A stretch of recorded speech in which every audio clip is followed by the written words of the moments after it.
9th standard maths prism എന്ന് പറയുമ്പോൾ നമ്മുടെ റെക്റ്റാങ്കുലാർ പ്രിസം, ഇതുപോലുള്ളത് ട്രയാങ്കുലാർ പ്രിസം, ക്വാഡ്രാങ്കുലാർ പ്രിസം, ഇതൊക്കെ ക്വാഡ്രിലേറ്റർ, അതായത് ഫേസാണ് നമ്മുടെ പ്രിസത്തിന് പേര് കൊടുക്കുന്നത്. ഇത് ട്രയാങ്കിൾ ഫേസ് ആയതുകൊണ്ട് ട്രയാങ്കുലാർ പ്രിസം വരും. ഇതിൻ്റെ ഫേസ് മുകൾ ഭാഗം വരുന്നത്, മുകൾ ഭാഗവും അടിഭാഗവും ഒരുപോലെ ആയിരിക്കും. മുകൾ ഭാഗം വരുന്നത് റെക്റ്റാങ്കിൾ ഷേപ്പിലാണ്, ചതുരസ്തംഭം. ഇതിൻ്റെ റെക്റ്റാങ്കിൾ ഷേപ്പിലായതുകൊണ്ട് റെക്റ്റാങ്കുലർ പ്രിസം എന്ന് പറയും. ഇത് ത്രികോണസ്തംഭം, ട്രയാങ്കിളിൻ്റെ ഷേപ്പ് ആയതുകൊണ്ട് ട്രയാങ്കുലർ പ്രിസം എന്ന് പറയും. ഇത് ക്വാഡ്രാങ്കുലർ പ്രിസമാണ്. ഈ ഫിഗർ വരുന്ന ക്വസ്റ്റ്യൻസ് ഒന്നും അങ്ങനെ ഉണ്ടാവാറില്ല. അങ്ങനെ ഈ ഒരു figure hexagonal prism, pentagonal prism, അങ്ങനെയൊക്കെ പ്രിസത്തിന് പേരുകളുണ്ടാവും. ഈ ചാപ്റ്ററിൻ്റെ ആദ്യ ഭാഗത്ത് നമുക്ക് പഠിക്കാനുള്ളത് വോളിയം കാണേണ്ടതാണ്. പ്രിസത്തിൻ്റെ വോളിയം കാണാനുള്ള ഇക്വേഷൻസ് ആണ്. അപ്പോൾ ആദ്യം തന്നെ ഞാൻ ഇക്വേഷൻസൊക്കെ ആകെയുള്ള എല്ലാ ഇക്വേഷൻസും ഡിസ്കസ് ചെയ്യാൻ പോവുകയാണ്. പ്രിസം വോളിയം കാണാനുള്ള ഇക്വേഷൻ, വ്യാപ്തം കാണാൻ വേണ്ടിയിട്ട് പാദ പരപ്പളവ് ഗുണിക്കണം ഉയരമാണ് ബേസ് ഏരിയ ഇൻറ്റു ഹൈറ്റ്. അത് ഏത് തരത്തിലുള്ള പ്രിസമായാലും പ്രിസത്തിൻ്റെ കോമൺ ഇക്വേഷനാണ് volume of prism equal to base area into height. ബേസിൻ്റെ ഷേപ്പ് ട്രയാങ്കിൾ ആണെങ്കിൽ, ഇവിടെ ഞാനിത് ഈക്വലേറ്റഡ് ട്രയാങ്കിൾ ആയിട്ടാണ് എഴുതിയിരിക്കുന്നത്. ഈക്വലേറ്റഡ് ട്രയാങ്കിൾ ആകുമ്പോൾ എല്ലാ സൈഡും സെയിം ആയിരിക്കും. വോളിയം കാണാനുള്ള ഇക്വേഷൻ √3/4 a²h ആണ്. വോളിയം കാണാൻ വേണ്ടിയിട്ട് സമഭുജ ത്രികോണമാണെങ്കിൽ, സമഭുജ ത്രികോണ സ്തംഭം ആണെങ്കിൽ √3/4 a²h. അടുത്തത് നമ്മുടെ സാധാരണ ട്രയാങ്കിൾ ABC 3 സൈഡും ഡിഫറൻ്റ് ആയിട്ടുള്ളതാണെങ്കിൽ വോളിയം ഓഫ് ട്രയാങ്കുലാർ പ്രിസം കാണാൻ വേണ്ടിയിട്ട് നമ്മൾ ഹെറോൺസ് ഇക്വേഷനാണ് ഉപയോഗിക്കേണ്ടത്. ഏരിയ കാണാൻ വേണ്ടിയിട്ട് ഹെറോൺസിൻ്റെ ഇക്വേഷൻ ഇൻറ്റു ഹൈറ്റ് ആണ്. Root S into S minus A into S minus B into S minus C into H. Next rectangular prism ആണ്. റെക്റ്റാങ്കിളിൻ്റെ ഫേസ് ഉള്ളത് റെക്റ്റാങ്കുലർ പ്രിസം. വോളിയം കാണാൻ ഇക്വേഷൻ റെക്റ്റാങ്കിളിൻ്റെ ഏരിയ കാണേണ്ട ഇക്വേഷൻ ലെങ്ത് ഇൻറ്റു ബ്രെഡ്ത്ത് ആണ്. അതിൻ്റെ കൂടെ ഹൈറ്റും കൂടി ഇൻറ്റു ചെയ്താൽ മതി. Base area into height. Area കാണാനുള്ള ഇക്വേഷൻ L ഇൻറ്റു B ആണ്. അതിൻ്റെ കൂടെ H കൂടി ഇൻറ്റു ചെയ്താൽ മതി. Volume of square prism, volume of square prism സ്ക്വയറിൻ്റെ ഷേപ്പ് ആകുമ്പോൾ ബേസ് ഏരിയ ഇൻറ്റു ഹൈറ്റ്. സ്ക്വയറിൻ്റെ ഏരിയ കാണാനുള്ള ഇക്വേഷൻ A² ആണ്. അതിൻ്റെ കൂടെ H കൂടി ഇൻറ്റു ചെയ്താൽ വോളിയം ഓഫ് സ്ക്വയർ പ്രിസം കിട്ടും. Volume of square prism equal to base area into height. Area A² ആണ്, A²H വരും.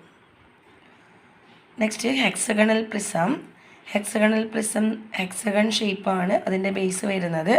ഹെക്സഗണിൻ്റെ ഏരിയ കാണാൻ ഇക്വേഷൻ 6 ഇൻറ്റു √3/4 a² ആണ്. 6 ഈക്വൽ ട്രയാങ്കിൾ ജോയിൻ ചെയ്ത രീതിയിലാണ് അതിൻ്റെ ബേസ് ഉള്ളത്. അതുകൊണ്ട് തന്നെ അതിൻ്റെ ഏരിയ വരുമ്പോൾ 6 ഇൻറ്റു √3/4 a² ആണ് വരിക. പ്രിസം ആയതുകൊണ്ട് തന്നെ അതിൻ്റെ കൂടെ H ഇൻറ്റു ചെയ്താൽ മതി.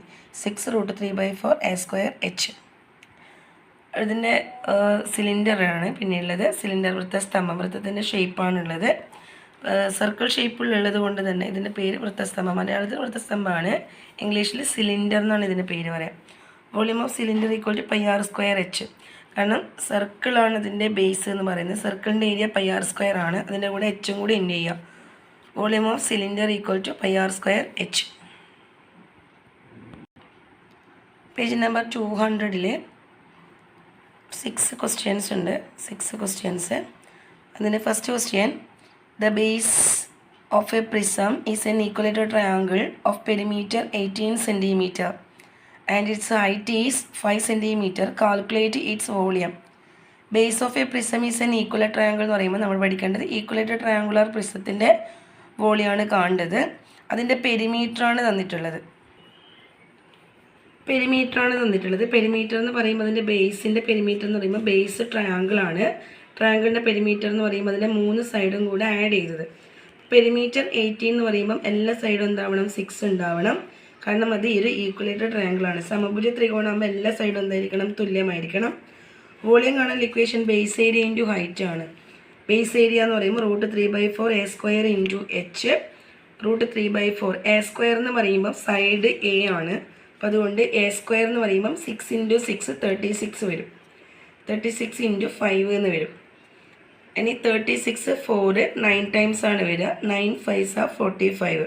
അപ്പോൾ ഇതിൻ്റെ ഏരിയ വോളിയം എന്ന് പറയുന്നത് 45 √3 cm³ ആണ്. Volume of equilateral triangular prism ആണ് നമ്മളിപ്പോൾ കണ്ടെത്തിയിട്ടുള്ളത്. ഈക്വൽ ട്രയാങ്കിളിൻ്റെ ഓർമ്മിക്കുക, പെരിമീറ്ററാണ് തന്നിട്ടുള്ളത്. നമുക്ക് സൈഡും ഹൈറ്റും മാത്രമേ ആവശ്യമുള്ളൂ. പക്ഷെ സൈഡ് തന്നിട്ടില്ല. പെരിമീറ്റർ എന്ന് പറയുമ്പം 3 സൈഡും സെയിം ആയതുകൊണ്ട് പെരിമീറ്റർ കാണാൻ വേണ്ടി നമ്മൾ 3 കൊണ്ട് ഡിവൈഡ് ചെയ്താൽ മതി. അപ്പം 18/3 എന്ന് പറയുമ്പോൾ 6 കിട്ടും. എല്ലാം 3 സൈഡാണല്ലോ ഉള്ളത്. അപ്പം 3 സൈഡ് സെയിം ആണ്. ആ മുകൾ ഭാഗത്തെ ഫേസ് മാത്രമേ നോക്കുള്ളൂ. 6 6 6. അതുകൊണ്ടാണ് 6 എന്ന് ഇവിടെ വരുന്നത്. 6² ഇൻറ്റു h 5 വരും. പിന്നെ 4 36. 36 എന്ന് പറയുമ്പോൾ 6ൻ്റെ സ്ക്വയർ വരുന്നത് കൊണ്ടാണ് 36 വരുന്നത്. പിന്നെ 4 9s are 36. അപ്പോൾ ഇവിടെ 9 എഴുതും. പിന്നെ 9 × 5 45. വേണമെങ്കിൽ നിങ്ങൾക്ക് 45 × 1.73 ചെയ്യാം. 173 45 കൊണ്ട് ഡിവൈഡ് ചെയ്തിട്ട് നമുക്ക് പോയിൻ്റ് കഴിഞ്ഞ് 2 നമ്പർ വരുന്ന വിധത്തിലുള്ളത് ഇട്ട് കൊടുത്താൽ മതി. അങ്ങനെയും ചെയ്യാം. പക്ഷേ ഈ ക്വസ്റ്റ്യനൊന്നും നമുക്ക് റൂട്ട് നിർബന്ധമില്ല. അപ്പോൾ എല്ലാവരും അടുത്ത വീഡിയോ ഒക്കെ കാണുമ്പോഴേക്കും ബൈ.